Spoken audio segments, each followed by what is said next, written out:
ናቶ ዝበሃል ምክልኻል ጸጥታን ብሓባር ዝሰርሑ ሃገራትን ዝሓቆፈ ወተሃደራዊ ክዳን እዩ።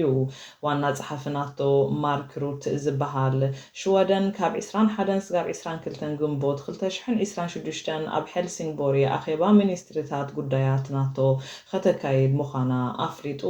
ሽወደን ኣገዳሲት ኣባል ናይቲ ክዳን ምዃና ከዓ ሓቢሩ። ሽወደን ኣብ መጋቢት 2024 ናብ ናቶ ካብ እትጽምበር ከምዚ ዓይነት ኣኼባ ከተካይድ እዚ ንፈለማ ጊዜኣ እዩ። እቲ ኣኼባ ንመደባት ናቶ ኣገዳሲ ምዃኑ ከዓ ይገልጽ። ሚኒስትሪታት ብዛዕባ ምውሳኽ ወጻኢታት ምክልኻልን ብዛዕባ ምፍራይ ዝያዳ ወተሃደራዊ መሳርሕትን ብዛዕባ ቀጻሊ ደገፍ ንኡክራይናን ከዓ ክዛረቡ እዮም።